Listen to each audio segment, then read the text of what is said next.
Report है, उसने कहा है कि वो जब हाफिज सईद से मिला था, उस बात की पूरी जानकारी मनमोहन सिंह जी को थी। बाद में जब वो वापस लौटा, तब मनमोहन सिंह जी ने उसके लिए व्यक्तिगत धन्यवाद कहा और ये पूरा एक शांति वार्ता और आधिकारिक तौर पर ये एक हिस्सा था रणनीति का। देखिए, अब कौन आज क्या बोल रहा है, इसका क्या मायना।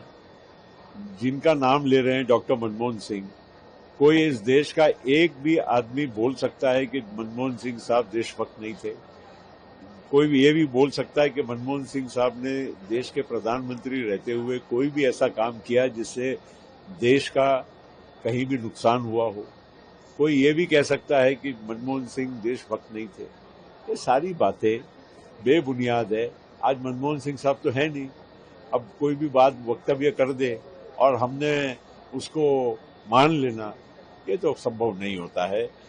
और जो भी मैं आपको कहना चाहता हूं कि आतंक आतंकी होता है और आतंक के साथ कोई समझौता कोई नहीं कर सकता है। न मनमोहन सिंह ने किया और आज मोदी जी के नेतृत्व में तो सवाल ही नहीं है कि आतंकवाद से कोई समझौता किया जाए। पहलगाम में आए तो घुस घुस कर मारा ऑपरेशन सिंदूर के माध्यम से।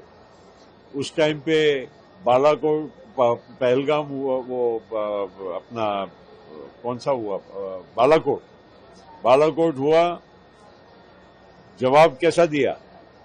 तो ये है मोदी जी की आज की रणनीति, आज की जो हमारे भारत की सरकार की जो नीति है, इससे कहीं आतंक का समझौता नहीं हो सकता। सर, आप भी उस समय मंत्रिमंडल में थे, ऐसी कुछ चर्चाएं उस समय चल रही थी क्या कि पाकिस्तान के साथ वार्ता करने के लिए इन लोगों को आगे किया जाए जो सेपरेटिस्ट हैं? देखिए, ऐसा हमारे सामने तो कभी ये बात आई नहीं, मगर हमने हमारे उस टाइम के सरकार में ये भी देखा कि किस तरह से हमारे देश में 26/11 हुआ, हमारे देश में और भी आतंकी हमले हुए। तो ये तो कोई भी सरकार समझौता नहीं कर सकती। मगर एक बात सही है कि मोदी जी की सरकार होती ना, तो 26/11 के बाद पाकिस्तान को ऐसा सबक सिखाया जाता कि वो कभी शायद पहलगाम ही न होता।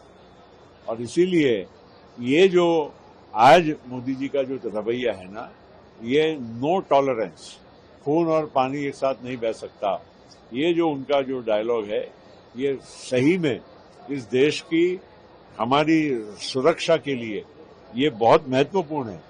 दुनिया को मालूम होना चाहिए कि भारत कभी समझौता नहीं करने वाला है, भारत झुकने वाला नहीं है।